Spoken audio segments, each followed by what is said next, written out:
By the third day, most of the survivors were still alive, and that should have been the end of the disaster. A ship had run onto a reef in the middle of nowhere, and against the odds, hundreds of men, women, and children had made it onto dry land. The wreck was supposed to be the worst part of this story. It wasn't, because over the next 3 months, more than 100 of those same survivors would be murdered. Not by the sea, not by hunger, and not by thirst, but by the people who had survived alongside them. And the strangest part is how ordinary it looked while it was happening. Orders were given, and people obeyed them. To understand how that happens, we have to go back to the ship, and to the small divided command sitting at the top of it. In 1628, a Dutch East India Company ship named Batavia left the Netherlands bound for the East Indies, carrying sailors, soldiers, company employees, and a number of passengers, including women and children. Command was split in an unusual way. The senior figure was a merchant named Francisco Pelsart, representing the company's authority over the voyage. Beneath him sat the skipper, Adrian Jacobs, who actually commanded the ship at sea, and an under-merchant named Jeronimus Cornelisz, a former apothecary from Haarlem, whose job was administrative rather than nautical. Somewhere in that divided structure, something started to go wrong. According to testimony gathered much later, Jacobs and Cornelisz began talking about mutiny, about taking the ship for themselves. An incident involving a female passenger, Lucretia Jans, became tangled up with that story, cited afterward as part of the same plot. Whether an actual concrete plan existed at sea, or whether this was loose talk that only hardened into something else later, is one of the questions that follows this story all the way to its end. What we do know is that no mutiny happened aboard the ship. Whatever tension existed never came to anything, because on the morning of the 4th of June, 1629, Batavia struck Morning Reef in a scattered chain of coral islands off the coast of Western Australia called the Houtman Ubrolus. Around 40 people died in the wreck itself, thrown into darkness and surf as the ship broke apart on the reef. It could easily have been far worse. In the days that followed, boats ferried survivors off the dying ship and onto the nearest islands, low outcrops of rock and coral barely rising above the water. By the time the transfer was finished, several hundred people were alive and ashore. There was almost no fresh water on those islands, and barely any shelter. With fresh water running desperately short, Pelsart decided that help had to be found elsewhere. He set out in the ship's boat with a small crew, including Jacobs, intending to reach the port of Batavia, more than 2,000 kilometers away, and bring back help.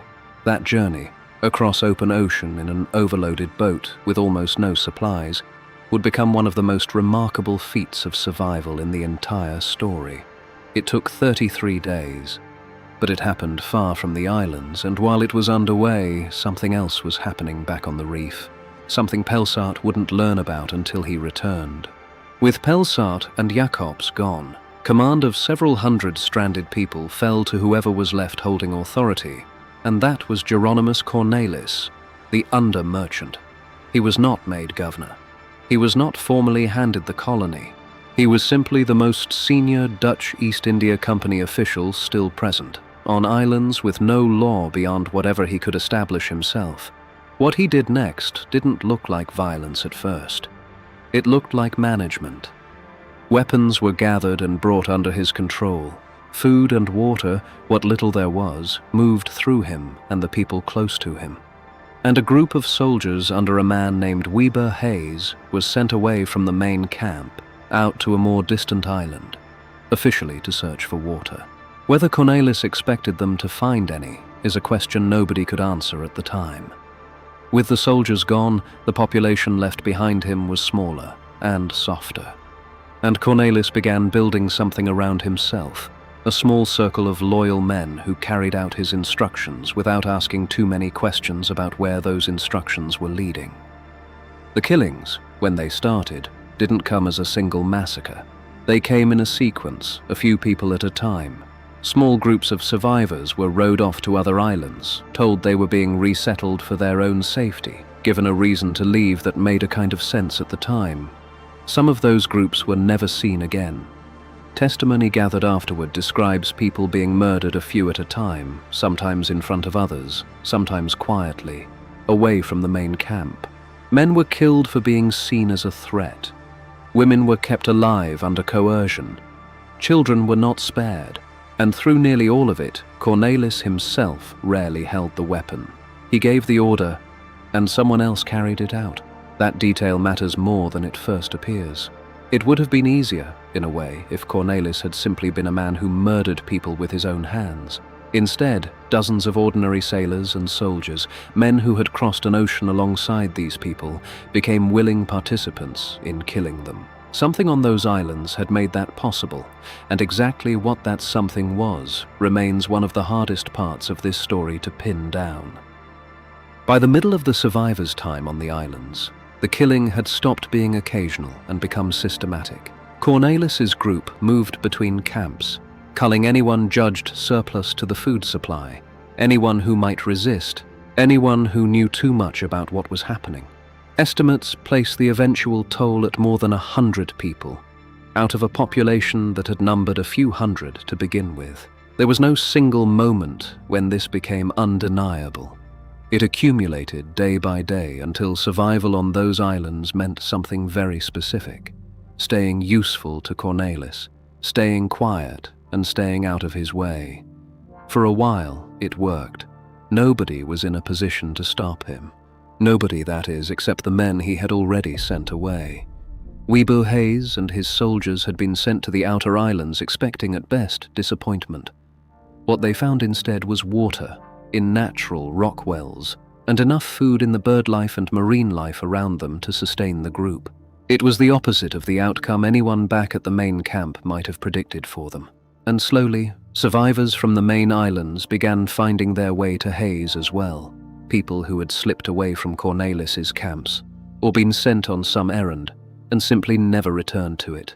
Each one arrived with the same story, of disappearances, of orders, of people who had been rowed away and never came back. Hayes, a soldier with no particular claim to leadership before any of this began, found himself in command of the one group on the islands actively organizing against Cornelisz. Two separate societies had formed on the Ubrolus by then, within sight of each other across the water. One ran on fear and obedience. The other ran on food, water, and the growing certainty of what was happening a few hundred meters away. For Cornelisz, Hayes had become a problem that would only get worse. Hayes had men, he had supplies, and now he had witnesses, survivors who could describe exactly what had taken place if a rescue ship ever appeared. Several attempts were made to break Hayes's group, first in late July, and again in the weeks after. Each one failed. Late in August, Cornelisz went out to negotiate, or to attack, depending on whose account is trusted. Instead of returning as a commander, he was captured. His followers were still armed, still dangerous, and still holding the main camp, but the man who had organized the killings was now a prisoner of the men he had once tried to leave for dead. And then, on the 17th of September, a sail appeared on the horizon. It was the Sardom, the rescue ship, with Pelsart aboard. Both sides raced for it. Hayes's men reached Pelsart first and told him what had happened in his absence. The remaining mutineers, still holding weapons on the main island, understood almost immediately that it was over. Pelsart had been gone for 3.5 months. He had crossed thousands of kilometers of open ocean to bring back help, and he returned to find that the real disaster had happened after he left, not before. Trials began almost at once, on the islands themselves. Cornelisz and 6 of his followers were interrogated and eventually executed, hanged from a gallows built for the purpose. Before his hanging, Cornelisz had both his hands removed. Of the roughly 320 people who had been aboard Batavia when it struck the reef, only about 116 ever reached the city they had originally set out for. What's harder to settle is why any of it happened. Much of what we know comes from Pelsart's own investigation, and Pelsart was not a neutral party. He was the company's senior officer, responsible for restoring order and prosecuting the men who had nearly destroyed it, and some of the confessions his interrogations produced were extracted under torture, which makes the details of a mutiny supposedly planned months earlier, at sea, difficult to fully trust. Jacobs himself, despite everything, never confessed to any pre-wreck conspiracy, and there was never enough evidence to execute him for one. So there are, broadly, two ways of reading this. One is that Cornelisz and Jacobs had genuinely planned to seize the ship before it ever reached the reef, and that the wreck simply handed Cornelisz the opportunity to build the regime they had already imagined. The other, argued more recently by researchers examining the judicial record with fresh eyes, is that whatever talk there had been aboard ship, the killings themselves grew out of what came after, out of isolation, scarcity, and a small group discovering how much power they could exercise over the other survivors. Both readings agree on almost everything that happened. They disagree only on when it started, in the words spoken on a ship at sea, or in the silence that followed a wreck. For nearly 350 years, this story existed only on paper, in a journal and a set of confessions that historians had no way to test against anything physical. Then, in 1963, the wreck itself was rediscovered, and decades of excavation followed, on the reef and on the islands around it. On Beacon Island, archaeologists have since uncovered individual and multiple graves, containing the remains of at least a dozen victims, alongside an earlier mass grave holding 6 more. The injuries preserved in those bones match the violence described in testimony recorded almost 400 years earlier. Blows and wounds consistent with a sudden, deliberate death, rather than illness or accident. On West Wallaby Island, where Hayes and his men held out, researchers have found a small limestone structure, the oldest surviving European-built structure in Australia.